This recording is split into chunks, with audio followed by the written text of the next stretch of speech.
Right. Okay. Right. We'll jump into it then, John. So thanks for joining us. You're welcome. So, John, you're a family man, businessman, just a well-rounded, but generally speaking, just a regular, normal person.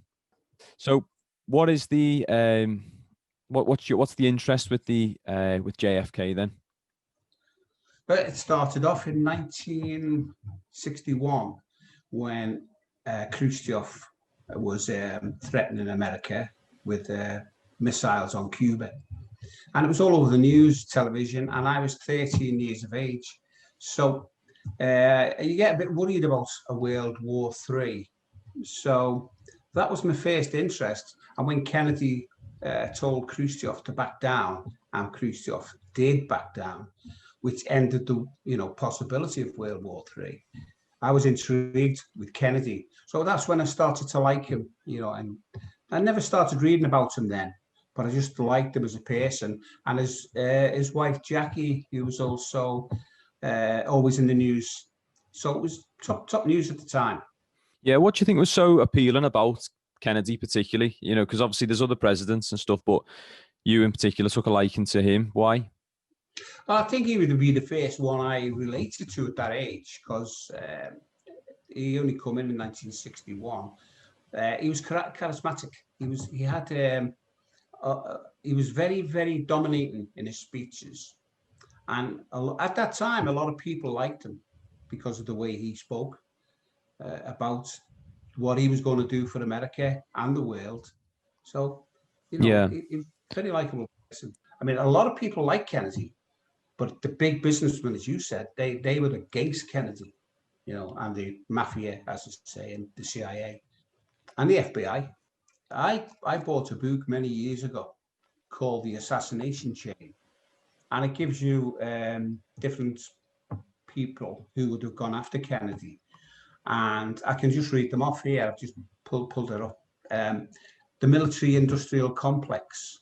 They had so much to gain because Kennedy at the time was trying to come out of Vietnam and he was trying to stop all the wars. So the military complex, through reducing all of the machinery, they wouldn't have wanted the war to have stopped. So they were one of the top people that they said. Also with the mafia, who had sworn out a vendetta on the lives of Robert Kennedy and John F. Kennedy. There was the anti-Castro Cubans. They were distraught over JFK's failure to provide air cover at the Bay of Pigs.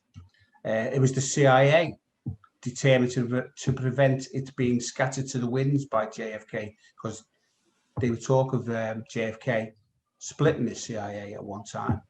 Was it the Castro communists revenging the bungled assassination attempts on the life of Fidel Castro?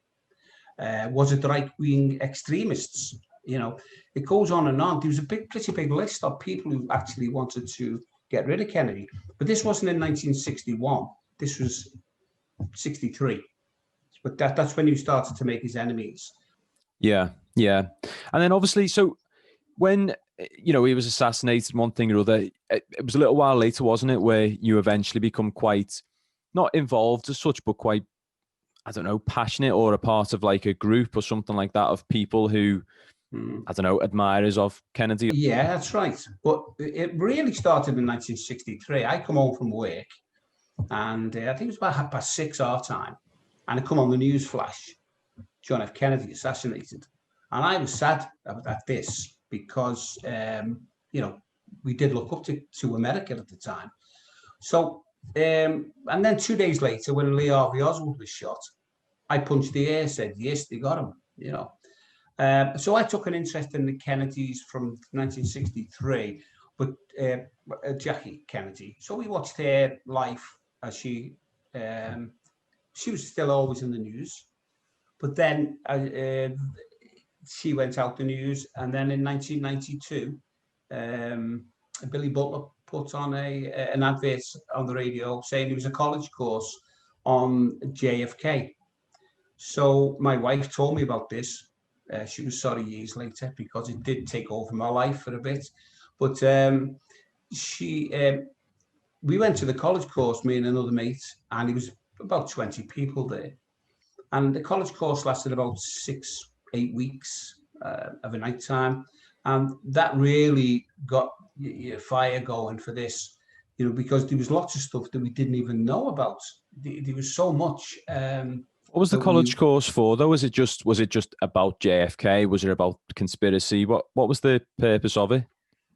The course was to bring about, was he assassinated by a group of people or an individual?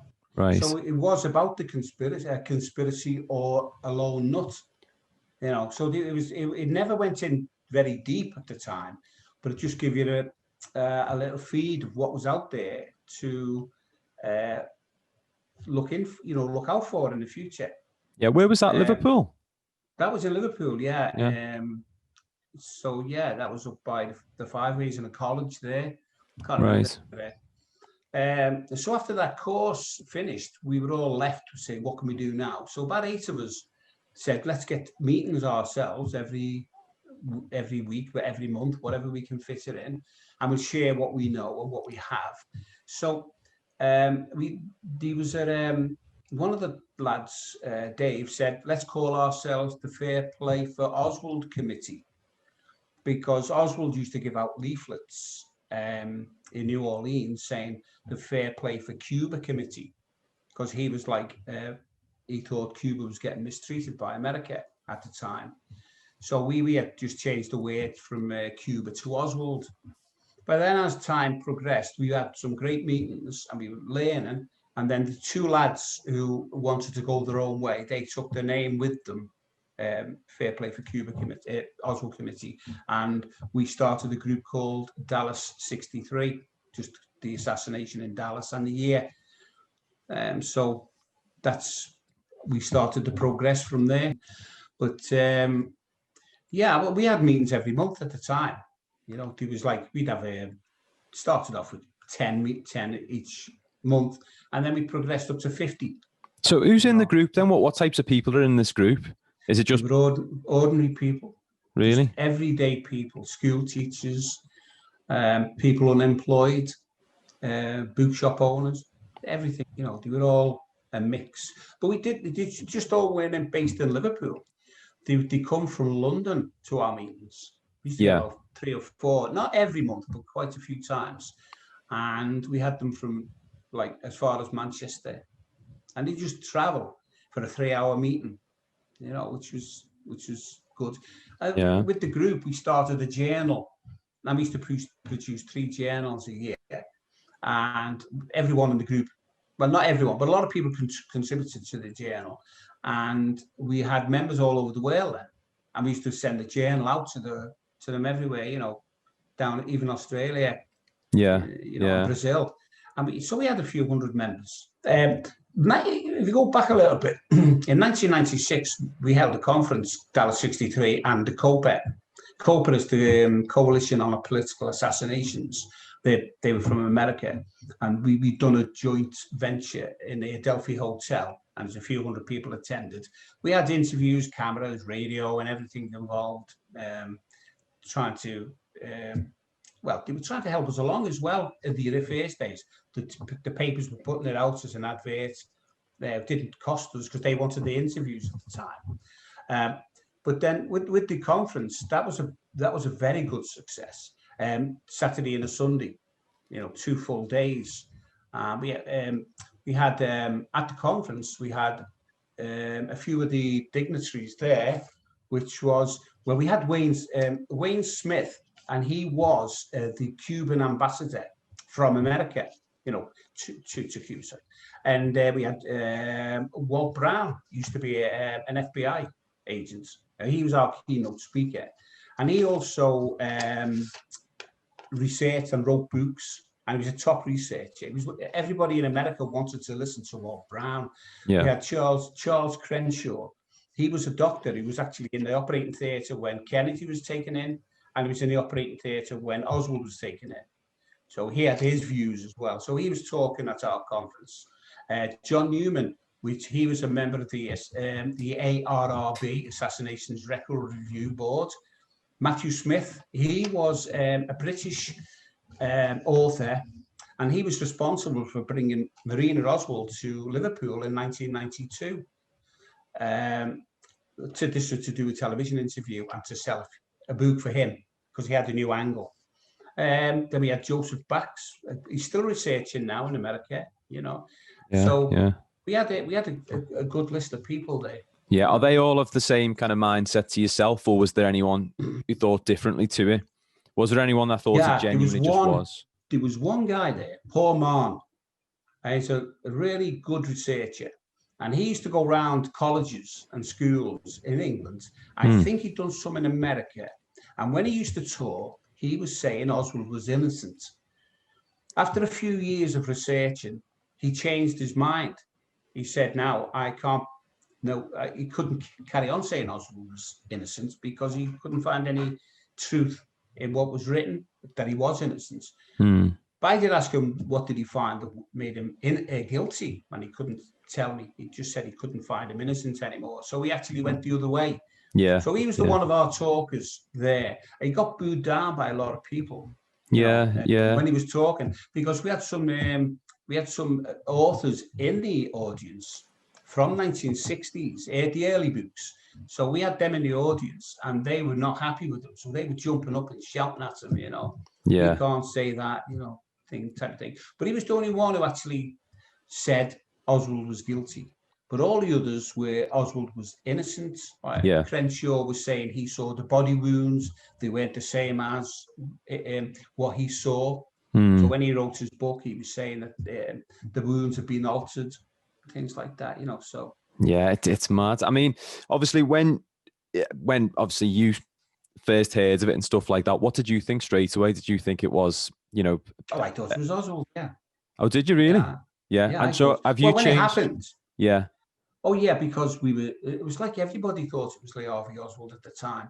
Yeah. His wife thought it was Lee Harvey Oswald at the time, only till she got people talking to her and reading the evidence. Everybody thought that, so I think when you haven't got any information, that makes it a problem.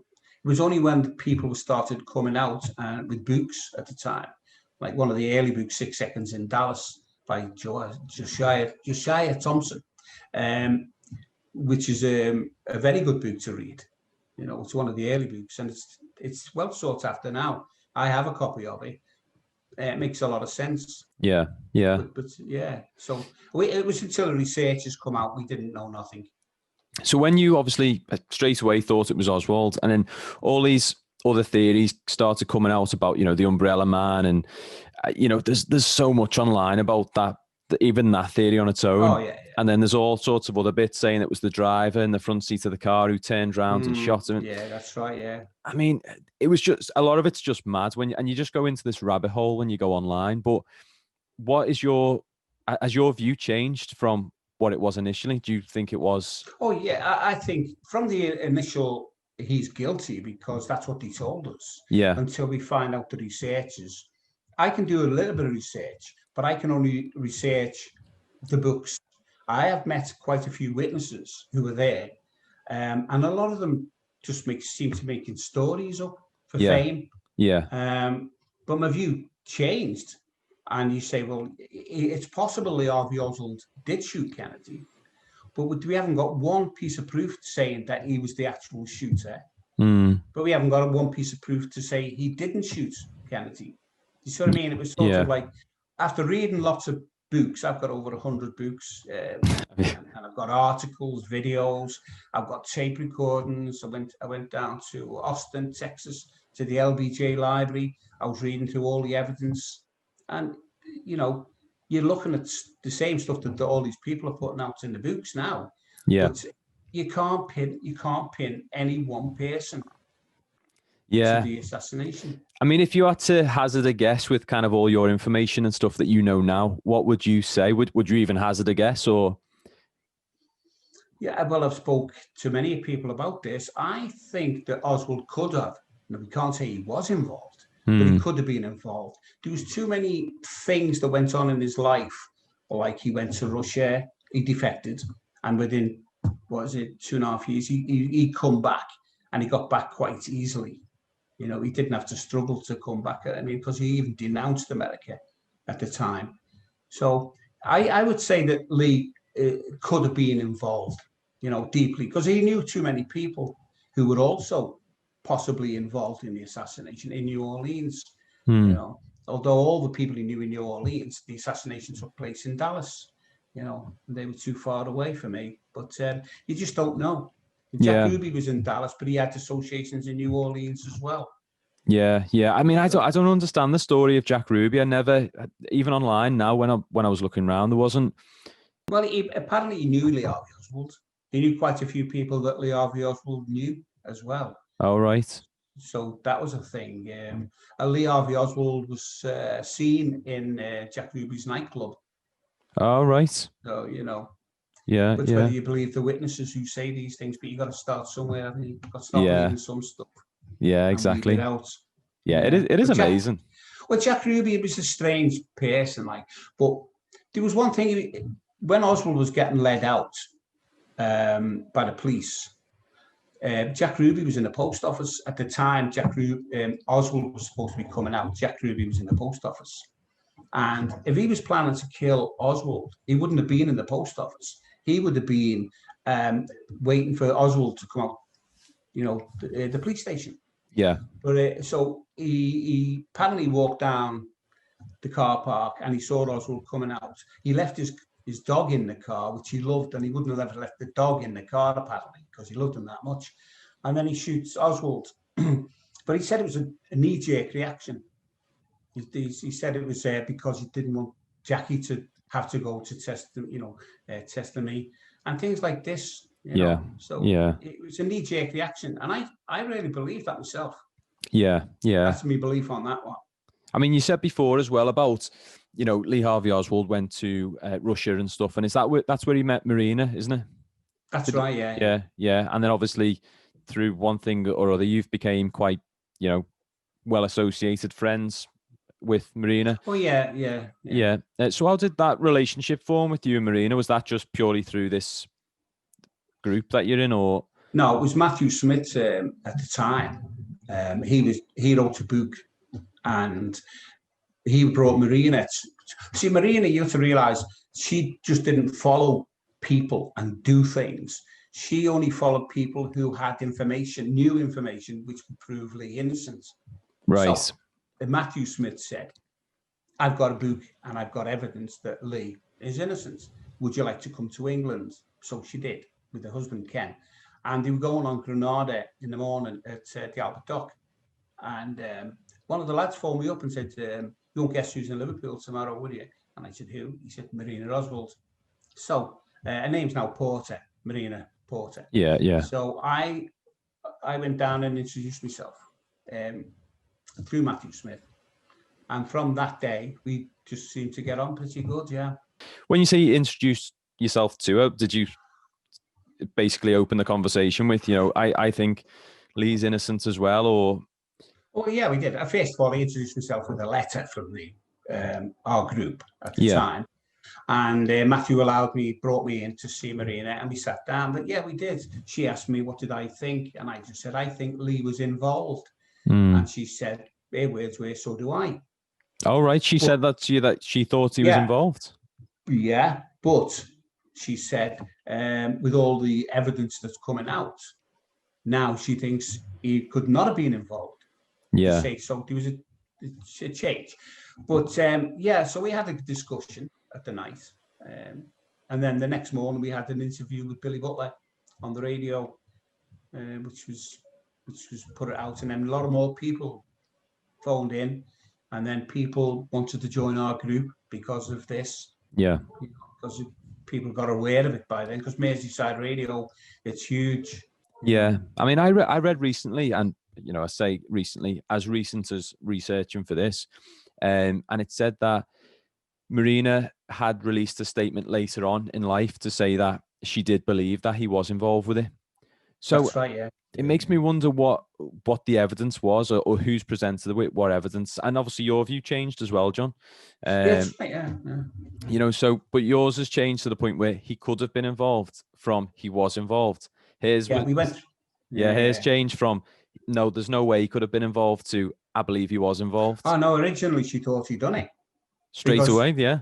Yeah, because when she was there, they saw the assassination, or they heard about it on the television, and she was staying with a lady called Ruth Payne at the time, and the both of them started to sort of cry and screech a little bit, because, and then Marina thought at the time that Lee could have been involved in the assassination, because Lee was, he'd done a few things strange in the past.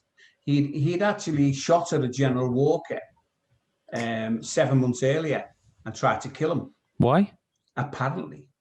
Well, he was an anti-communist with General Walker, and with Lee Harvey Oswald being at the time a communist, he didn't drive a car apparently, but he got a bus with his rifle and he shot the general, but he missed him. He hit the wood on the window, and the general only got a shrapnel off the bullet, so he was alive. But he said he saw 2 cars driving away. But Lee Harvey Oswald, this is in Marina's own book. She says that he left a note with 10 things to do. If I don't come back today, do this, do this, do this. And there was 10 items on it.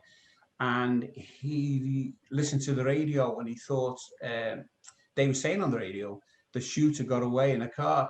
And he says, fools, I got a bus, so. Right, yeah. And you've got to look at what he'd done, the people he knew. I mean, giving leaflets out to New Orleans Fair Play for Cuba committee, meaning he was on the side of Cuba. Yeah. So he'd done a lot of stuff in his life that was noted. I mean, if anybody tried to write a story about me or you wouldn't be able to get anything. But with Lee Harvey Oswald, he got dates, where he was, locations. Yeah. It was well documented about his life. So what were some of the 10 things that are on this item? Can you remember any of them? Oh, I can't remember them all now. No, I can't remember. But they would like, I think it was, no, I couldn't. Yeah. I haven't read. Yeah. To be honest, see what it is. I stopped researching in 1996. That's when I stopped. But I keep my ear to the ground.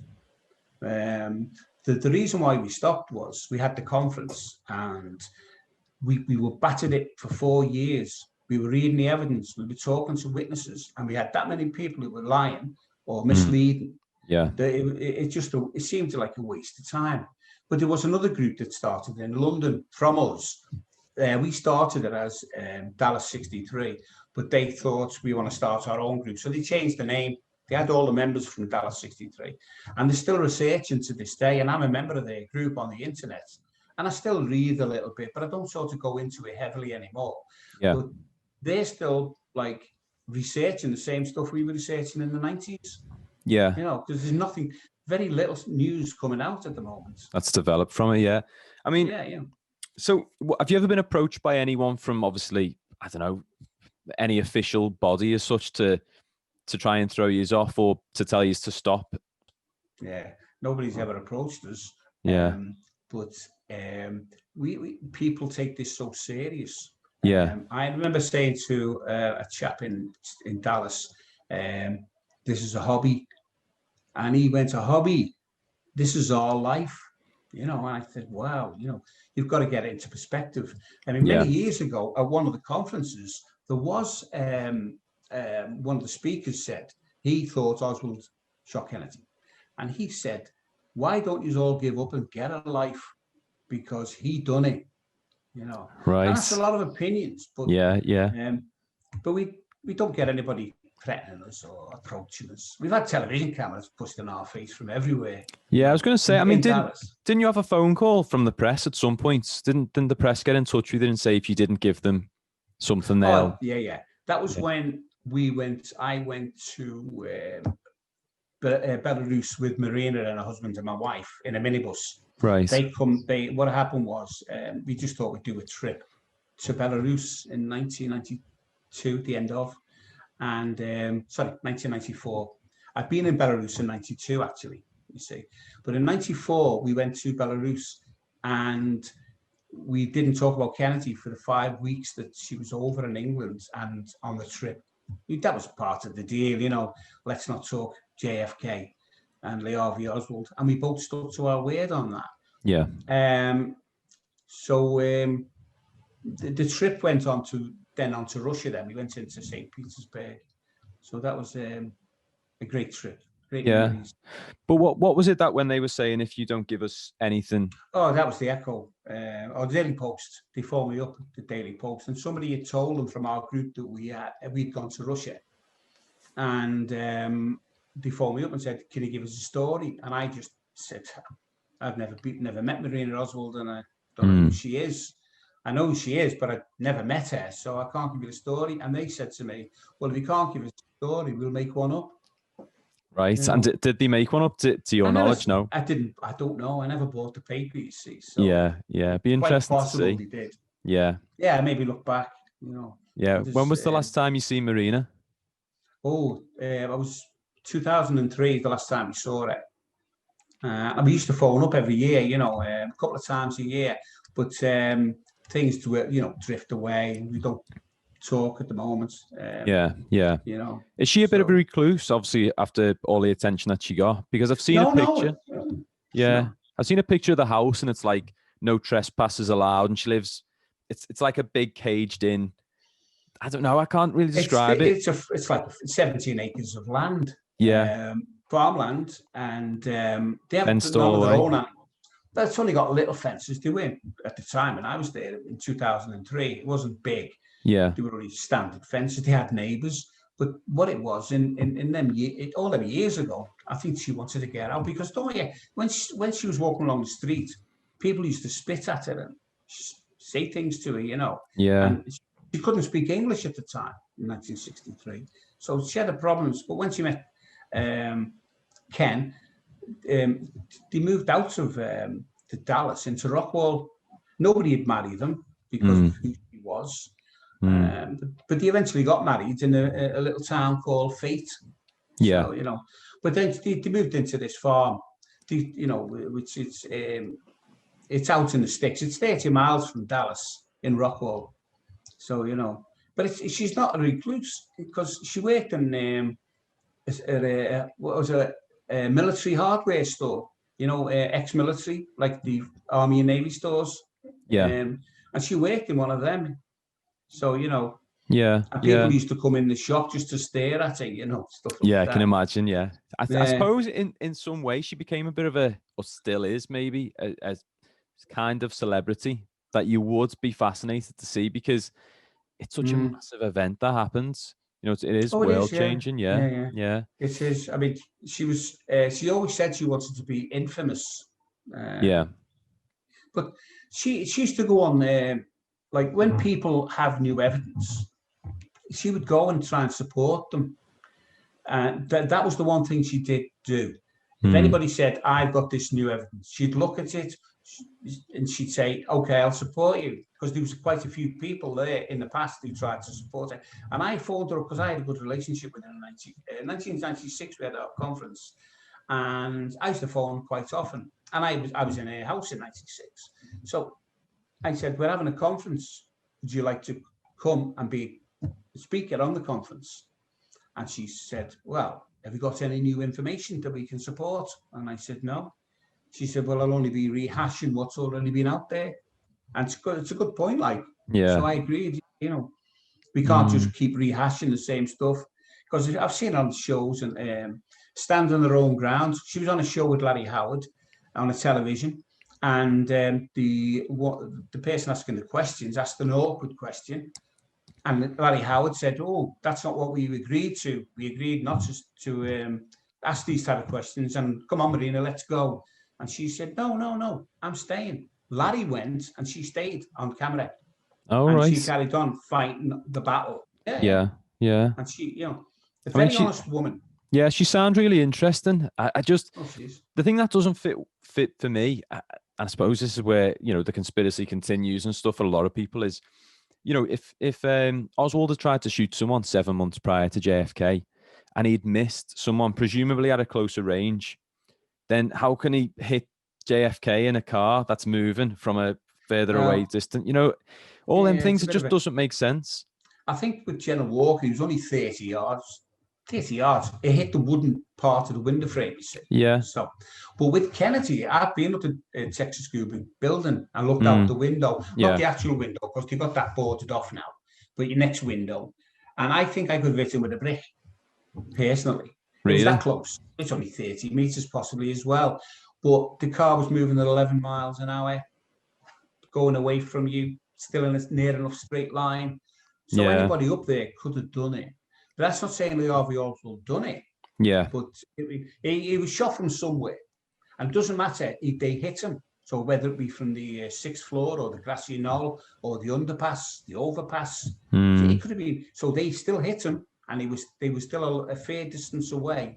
So if they were closer, they would have probably been seen more. Yeah. So they all had to have a sniper's nest, because people say he was in a drain, a storm drain. As he went past, he was hit from a storm drain, which is like a gutter with a slot in it. But you can, I mean, even if you watch the video, and it is graphic, obviously the video, it's really graphic, but you can see where his head just kind of bursts, doesn't it? And then a couple of people have said, oh, it was someone, if a bullet hits you from behind, it throws you back. But you can clearly see on the video, he's been hit from the front, in my opinion, anyway. Can we just go back a little bit about what you were saying about the front shot or the back shot? On. Yeah. Because I was in Washington in 1995 at a meeting. They had a 2 or 3 day conference, and Dr. Bader was there, and another doctor whose name escapes me now, and they were discussing, both of them, Silhouette it was, Dr. Bader. One of them was I think it was Bader, he was the expert on ballistics for the Simpson. Do you remember Simpson, the baseball player or basketball player? No. He supposedly shot his wife. But they were on the stage, and these are two expert forensic medical doctors. And they were standing arguing with each other. And I audio recorded this. I wish I'd listened to it. I think I remembered it more fresh. And one was saying that the bullet entered here and come out here, Go here, come out there. But anyway, they both disagreed. One said it went in here, come out here. And the other one said, no, it went in here and come out here. Yeah. You got two experts who were ballistic experts, and they couldn't agree. So that shows you how wild this case is. These have done thousands of autopsies. When I met Silhouette in the 90s, he said he'd done 20,000 autopsies. Not all ballistics gunshots, but they were experts. And the two experts can't agree which was the entrance and which was the exit route. You're never going to find it. It's difficult. Yeah. I mean, what did the FBI people say, and the ones who you said, had been in? Did you say they'd been in the room with him when he went to the hospital, or they were involved with the case and they'd seen the Oh, that was the Dr. Crenshaw. Yeah. So what did he say? Did you ever ask him? What was his opinion? Yeah, he was at the meeting. Well, he was saying that the exit wounds. He was saying that this was an exit wound, this was an entrance wound. But during the times you spoke to him, he conflicted his story. So even you'd have to stick to his book and see what he wrote on it. But, but there's lots of people. Everybody who's looked at the wounds, you've got so many saying one way and so many saying the other. Exit wound, entrance wound. Yeah. You see now. A lot of people with a common sense, for me, would say that a small hole is the entrance wound and the big hole is the exit wound. Yeah. You see, because when blows the bullet out, it hits the skull and it blew the skull out. Now, when you have a bullet going in at a certain speed, apparently they said it was tumbling. As it goes through the brain, it tumbles. So maybe you hit the skull on the side, the bullet, not the front, Yeah. So. But even it throws him back, doesn't it? You see his head go like that, and then he bounces down. Apparently his head went forward for 2 frames of the Zapruder film, and then it went back. So it would have been a sort of. He was wearing a back brace at the time, so could have jolted him. Well, we're not sure. Apparently, his head goes forward and then it comes straight back. I Hmm. mean, it wouldn't have been the speed of the car, although that would have had some reflection on, say, where the brain matter went. You know, when the brain matter come out, it went behind and landed on the back of the car. Yeah. And one of the motorcycle policemen, they had brain matter on them as well. And when he saw the Zapruder film, did you see Jackie getting out of the limousine, crawling on the back of the boot? No, I In haven't the seen that Zapruder. far. I've only seen Well, a short clip of yeah. it. Well, yeah, when you see the Zapruder film, as he gets shot, a couple of seconds later, she jumps out the back and she picks up a piece of brain matter, you know, which was strange. Yeah. But somebody said No way. that she was trying to help on the one of the guards on the back who's on the back bumper, you know. But, you know, it's a bit of a weird one, you know. Yeah. Yeah. Amazing. I mean, so in terms of, as I was saying before, you know, the likes of this thing that's laced in conspiracy and stuff, and particularly, I don't know why, but for Kennedy, even like the moon landing, what's your thoughts on that? Do you think they I landed on watched them? it. I do actually, yeah, because Yeah. I was up with my girlfriend, now my wife, in 1969, and we watched it live. Yeah. We stayed up because I was actually into astronomy at the time, you know, the projects in school and things, and I just loved anything to do with the rockets, Yeah. you know. Yeah, I believed it then, and I believe it now. There is a few things which I can't understand, which people have pointed out about the moon landing. Like Why what? wasn't there any dust when the, you know, when the rocket took off to go back, you know, Yeah. things like this, you know, the flag, not, you know, and the shadows, you know, things like this. And I'm waiting for them to be explained. And Yeah. maybe somebody has explained them. But the people were saying if they went through it with the type of rocket they did, the radiation belts would have killed them, you know, things like this. But I'm not sure if that's true also.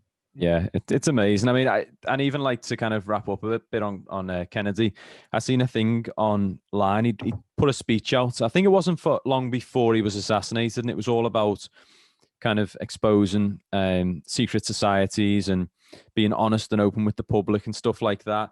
And I don't know. I can imagine that to have alarmed a lot of people to the point where it probably would have accelerated the need for him to not be there anymore. You know, what do you think of it? Have you seen the speech? Have you heard it before?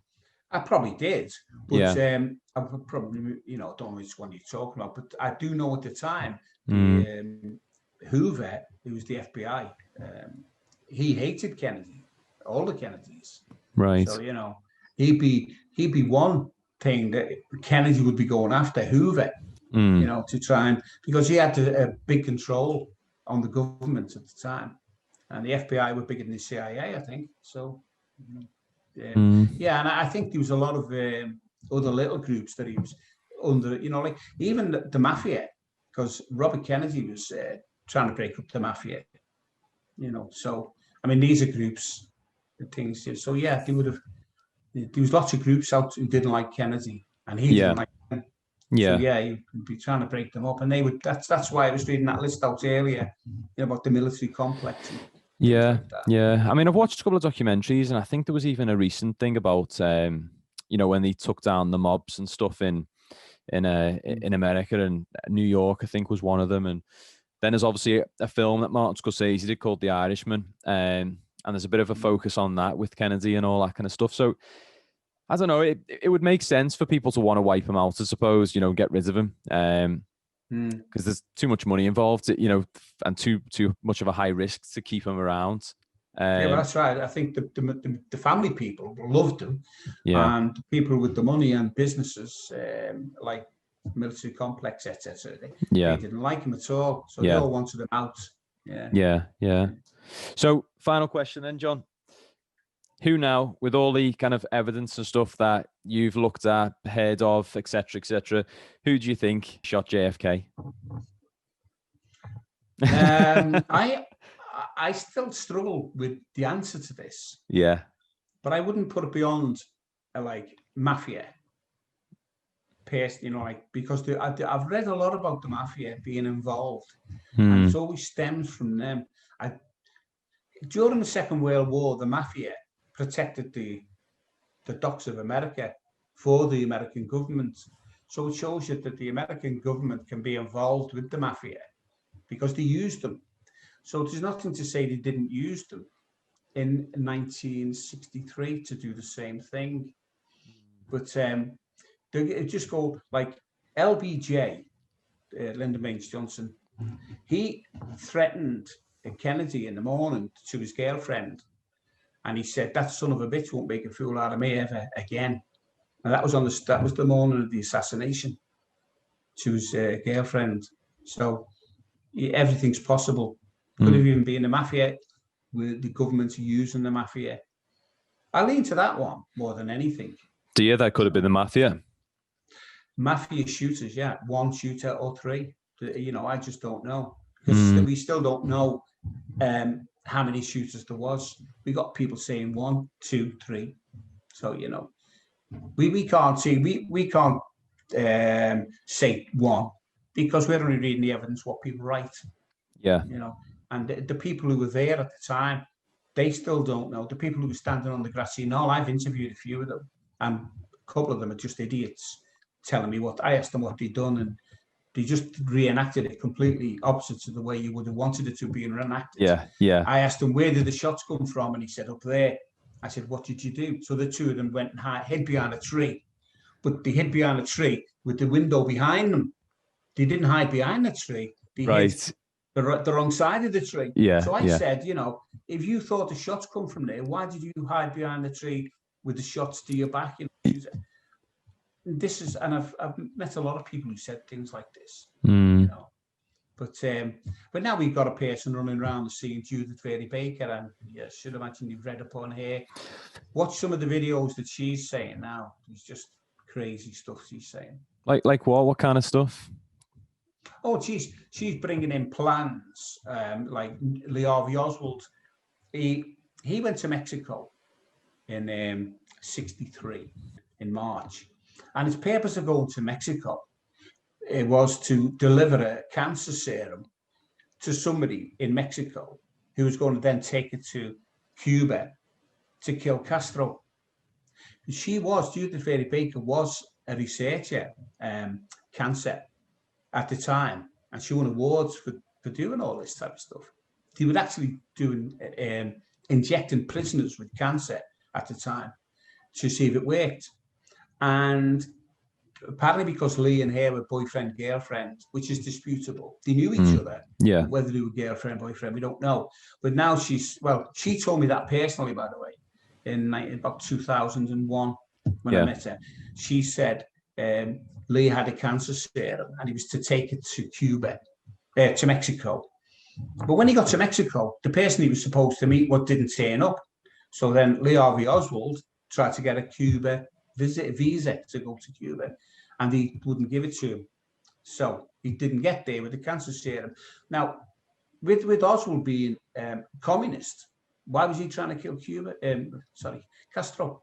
Doesn't make sense. No, it doesn't. So no, but she's got all these theories going on about plot B, plot A, so many plots, and he was there to identify so everyone would see him, so that he could say, if I try to kill Castro, I'm not going to be killing Kennedy, And I think she's about 75, 6 now. She's a very intelligent woman, very clever, very clever. Yeah. But I think she makes a lot of it up. Oh, really? So, I really do. Yeah, I think she's sort of, when I spoke to her, I asked her a couple of questions only. But what you got to realize, in 1961, she was 19.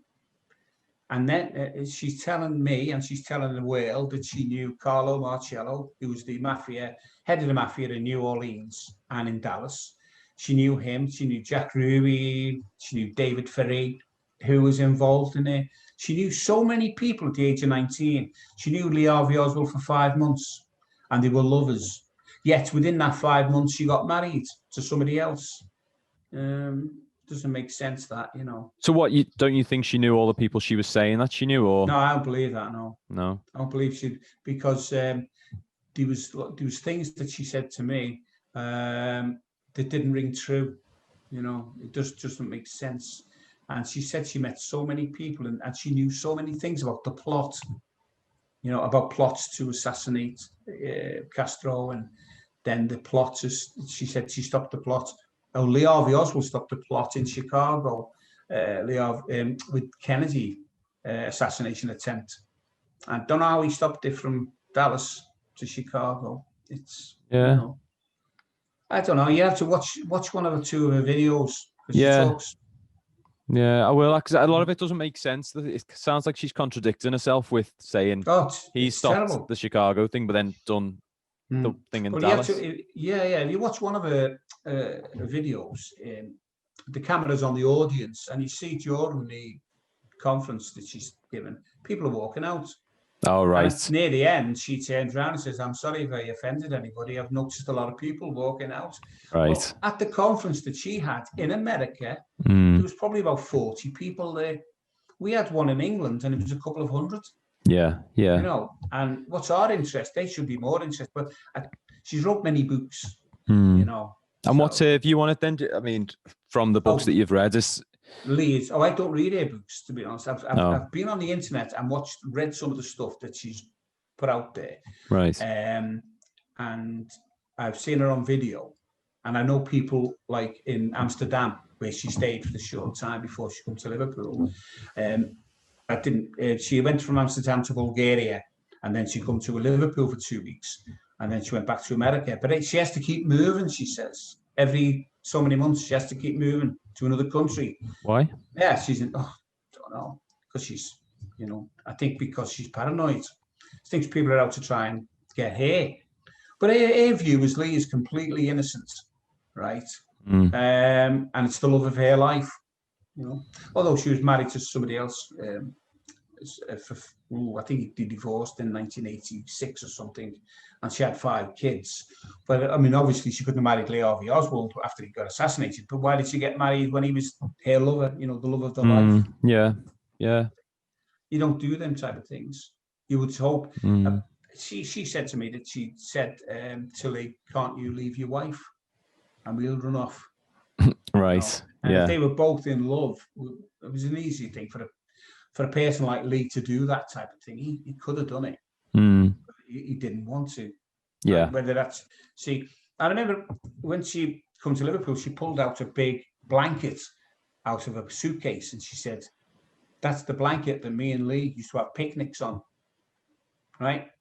Now, the other thing she's got in her possession, which she showed me, she has bus tickets, parking tickets, you name it. She's got everything from 1963. And she kept them all, and you say to yourself, there's an involvement there, whether it's a love involvement or just a person who said, "Oh, this will be worth something in the future." I don't know. Yeah. I know people who collect things. When I go to Italy or somewhere, I keep the bus passes and the train passes and whatever. And then about a year or two later, I throw them away.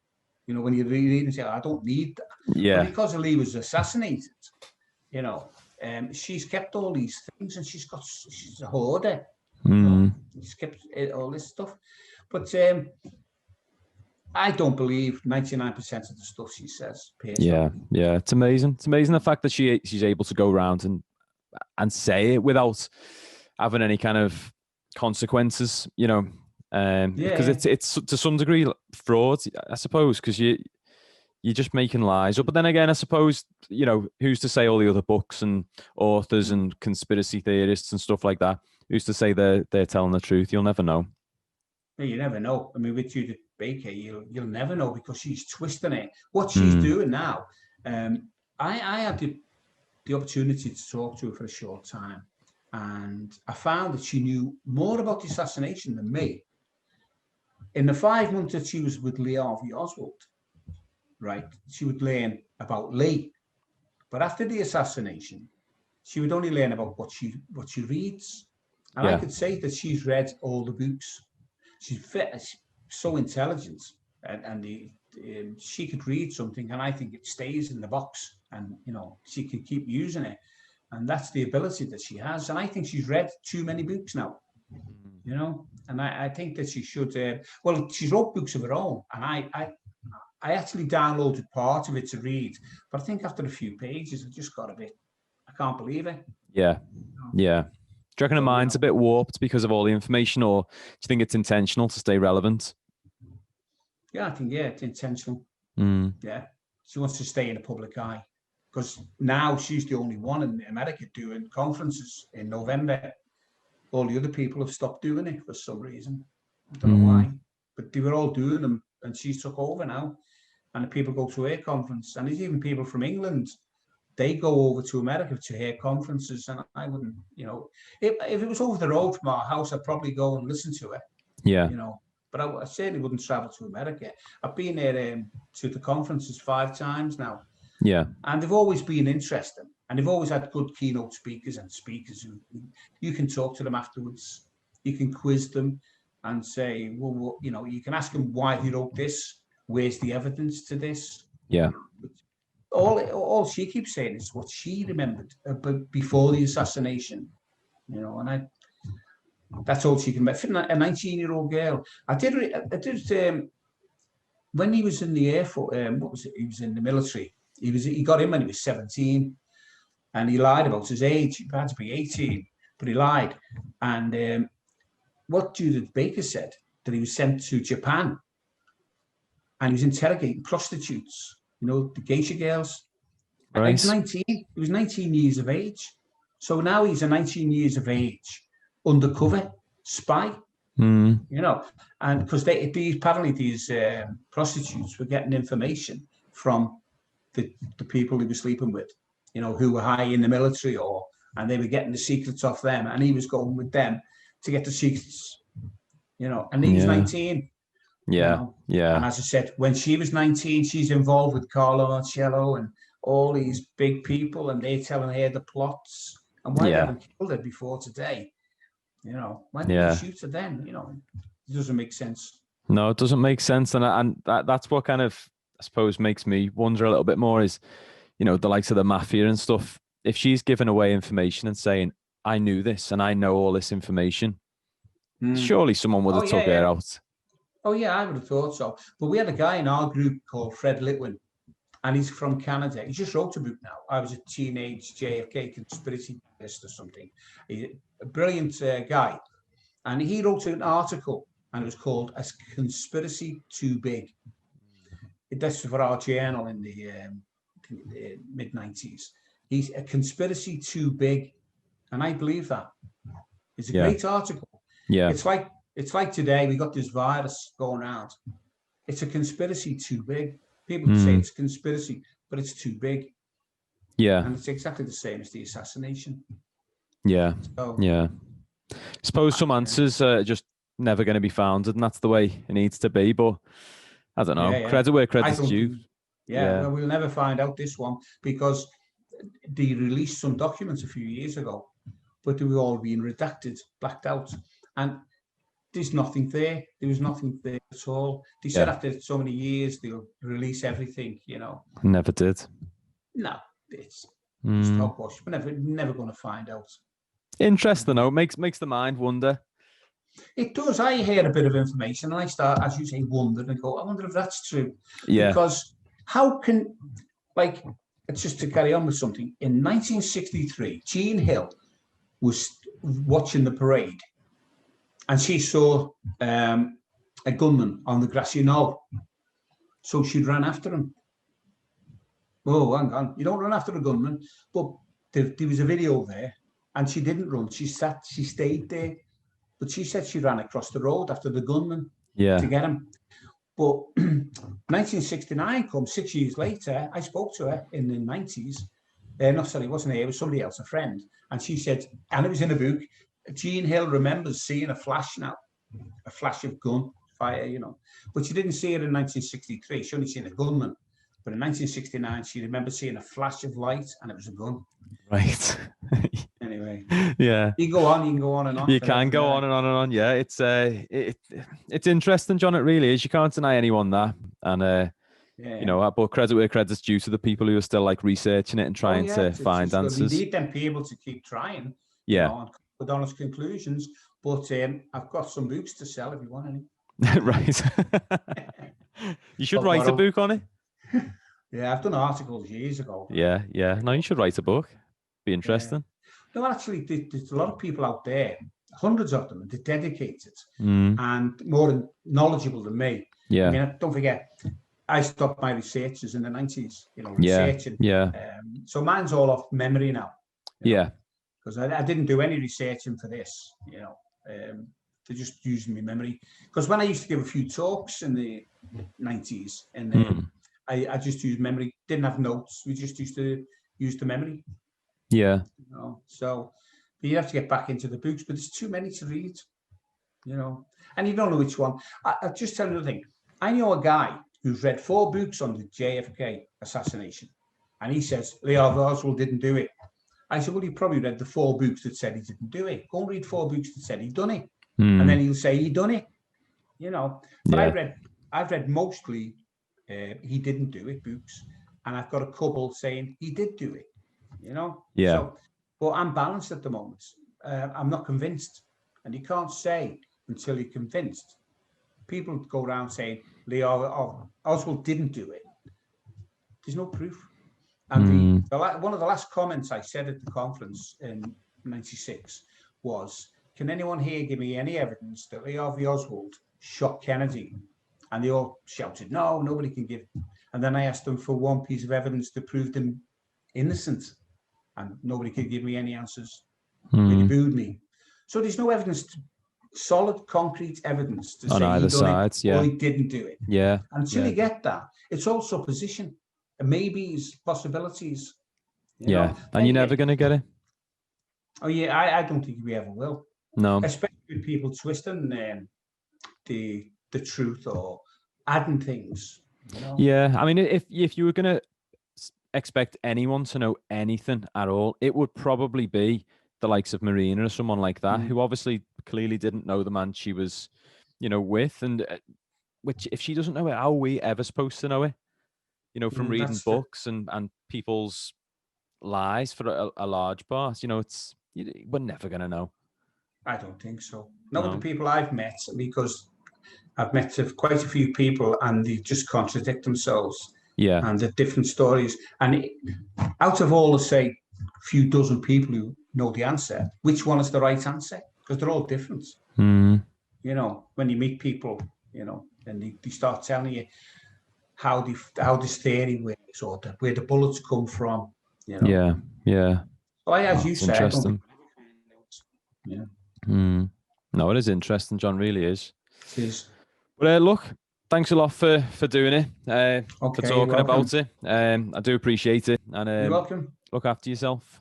Yeah, you too. Thanks very much. Thanks. Okay. Bye now. See you, John.